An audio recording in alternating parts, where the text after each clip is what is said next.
Hello everybody! Today I'm here with my amazing friend Helen Fitness. Hello. She came to visit me from Paris. Yeah, it's the first time I've been down here too, but first time I've been to Venice. Can you believe it? The first time. I know. I'm sure you're going to like it a lot. Yeah, absolutely. It's crazy. Why? Everybody's been to Venice. Well, you just had to wait the right time. Oh, that's what it was. Exactly. And it's just perfect. Exactly. She's actually from New Zealand.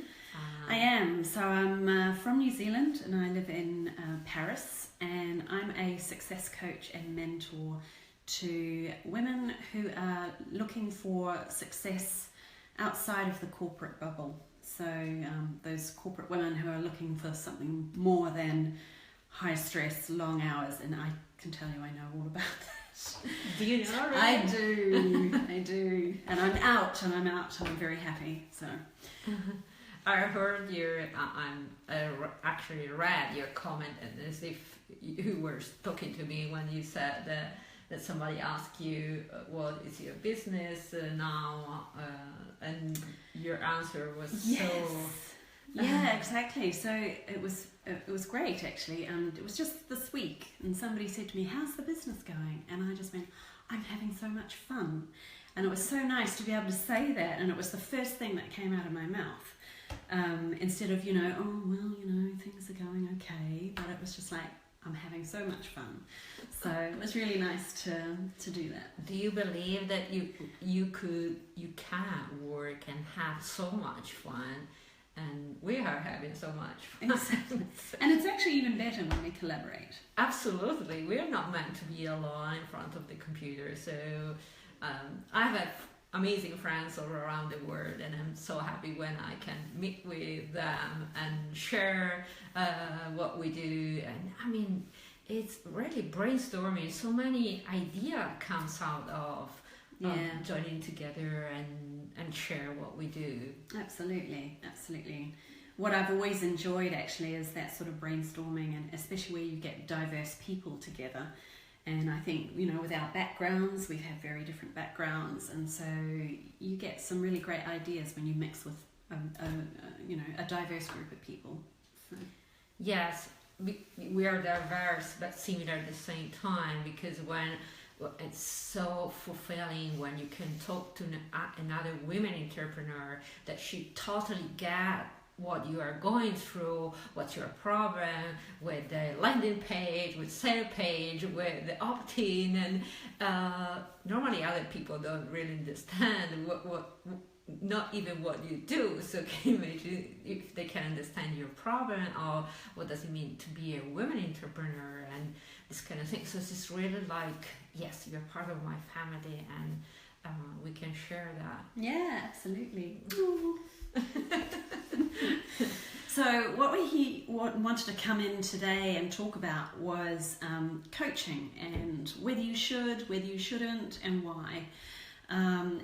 It came to us actually whilst we were having a delicious lunch, of course, nice big bowl of pasta for me.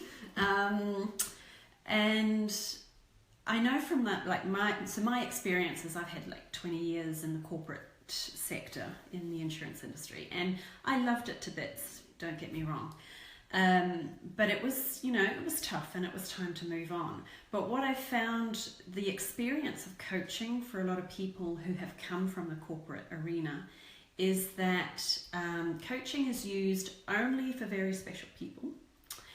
It's for the high potentials, or it's used for the people they want to get rid of. So there's no kind of middle ground, and my firm view is that we're not equipped for everything that life throws at us, and it's my view that we need to hold the mirror up and look at ourselves and develop skills about how to deal with various events, life events. I love what you shared with me just a few hours ago, that normally the 10 years. Yes. So this is kind of staggering actually. So in my coaching and some interviews that I've been doing with various women, but also men, I'm finding, because I'm speaking more and more with guys, it takes, so from the moment somebody thinks to themselves, I have got to get out of here, to the point where they go, I'm out of here, I'm out the door, that takes 10 years. 10 years? On Can average. you believe it? 10 years of your life thinking and planning to change it. I know. You could die in the process. Exactly. Absolutely. So, you know, it's that moment when you're umming and ahhing and you don't know what to do and you're scared and you just, you know. So it takes 10 years. And I think about my own experience, and it took me 6 years. So that slightly collapsed because I escalated the process when I got a coach, and I got a coach about 2 years before I left, and it was a coach that I went out and got personally, so somebody to work with me, to look at my strengths, you know, help me realize this dream of going out and being an entrepreneur and actually being a coach as well. So but that's what coaching has done for me, has really collapsed the timeline. And the people I have spoken to who did get a coach, they say the same thing as well, that timeline, that 10 years span, just crazy. Why would you do that? Absolutely, because even if you are a coach, even if you you have many tools to be aware of what is going on inside yourself, you can manage your emotion, you can get clarity, you can do many things, and that for sure make your life much better. Still, I mean, you are too much involved in your own process to see it clearly. And what is actually a coach doing is really mirroring you back, so that you can see it better, faster, and more in a more productive way. So you don't need to spend 6 years, 6 months, a week, whatever, to figure it out, but you can do it in a much smaller amount of time, and in a much faster, pleasant, and fulfilled way also. Yeah, absolutely. So and so that's why, even if I'm a coach, she is a coach, an entrepreneur, we still have coaches that train us in a different area of our life. That's so important. Absolutely. It was described to me, so a coach, when I was doing my certification, it was described to me that a coach is an independent thinking partner, and who brings impartiality to the relationship, so that you can really face off some of the demons, call them demons, fears, whatever you like, and beliefs that hold us back from really advancing ourselves and being, you know, the best we can be. And I really like that idea of an independent thinking partner. Absolutely, but because it's absolutely what we are. You know, there's no forcing or anything. It's really like I'm there to listen to what you say and give you a different perspective of the same thing, and I'm also helping you. It's a brainstorm. That's why we both can open our mind and be there, you know. And we arrive at another important point, that is, you need to invest in yourself in order to make progress in your life. And the faster you make the progress, the better you make the progress, the more your life will benefit from it. Your life, your business, your family, your friends, everybody, of course. Because what do you think? Absolutely, and I would say that since I've opened myself up to coaching, I think my relationships have got better. So, and the way I interact with people. So it's not even just about, you know, the business benefits, or, you know, moving from corporate into an entrepreneurial situation. Absolutely, that helped me there. But it's how I deal with people and how I manage my emotions and how I think differently. It's really all encompassing. So, and very often people will go to a coach for one particular problem and find that that's not the problem at all. It's like way deeper. something completely different. That's the symptom. Exactly. Something that is really showing up, that if you go inside, you find the real piece that need to be taken care of. So, yes. Absolutely. I also had it described to me, and this is the way I also like to describe coaching, is, because some people sort of say, well, why wouldn't you just talk to your friends? You know, if you've got a problem, why wouldn't you just talk to your friends? Which is great, you know, friends are great.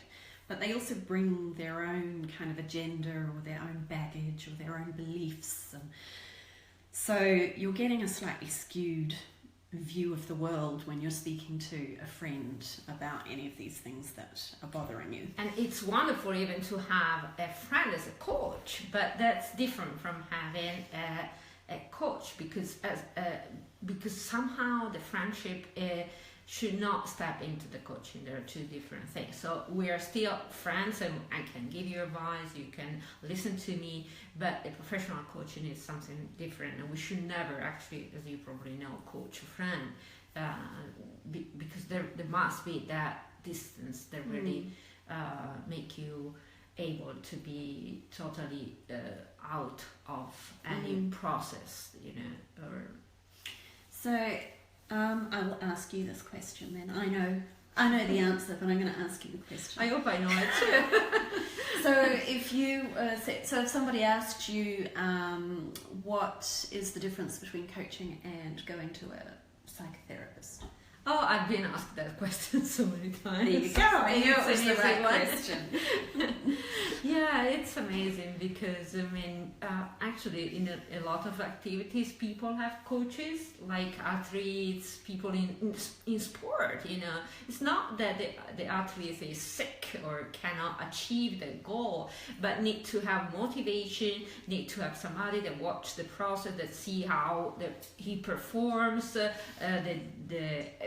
everything from emotional point of view, and everything is so much guided by the professional trainer, and this has nothing to do with going to a psychology or to a psychiatrics. That's when you are sick. It's like when you are physically sick, you go to the doctor, but when you want to feel better, you go to a health coach, you know, just because you want to improve. You don't need to go to the hospital, because that's not what you need. It's really like you want to find a healthier lifestyle, and this is what coaches are about. So you have a goal, you have difficulty to reach the goal, so I'm here to guide you, to stay with you until the process is it's totally how do you say that? Complete, yes, perfect, thank you. And that's the right answer. Thank you. So, you know, because in fact coaching is like one of the talking therapies. So they describe things like psychiatry and psychotherapy and counselling as talking therapies, and coaching is a talking therapy, but it's like it's on a spectrum. So coaching's at one end, psychiatry's at the other end, and just immediately to the sort of left of coaching is counselling and then psychotherapy. And somebody described it to me once, and I like to just use this analogy as well. Coaching's like driving a car, so you're looking out the windshield, looking where you're going, but from time to time you need to look up at the rear vision mirror to see where you've been and to see what's coming up behind. And that's what coaching's like. So it's very forward focused, looking at, you know, creating new beliefs and behaviors, but sometimes we need to look in the back, in the rear vision mirror, to see what's gone before, to understand some of the behaviors. Counselling and psychotherapy might be described as pulling over to the left or the right, depending which country you're in, and looking directly in the rear vision mirror at everything that's gone behind. So that's kind of a good analogy I quite like to use. Yeah, and we also talk about the map you have, because even when you drive, you look ahead, you look behind, but you also have a sense of direction of where you want to go. And that's the map.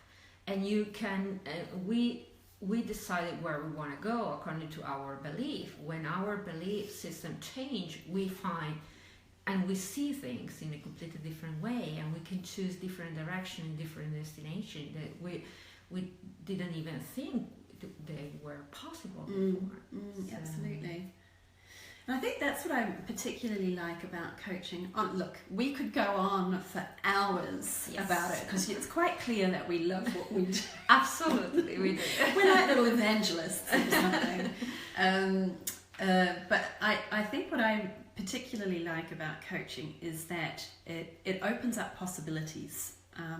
It asks the question, what if, instead of, no, I can't possibly do that, or I couldn't do that because I've got, a mortgage, or, it really, it's much more expansive, which I think is great. Yes, let's find solution instead of focusing on the problem. Yeah. Really find, and there are always infinite solution. And well, tomorrow we're going to Venice, or maybe Saturday, let's see. And we make a promise to you, even if I don't like promises. No, we don't like promises. We decided that was codependent. Sure, yes, that's true. Should we bring them with Venice to Venice with us? Sure. Saturday, probably. Absolutely.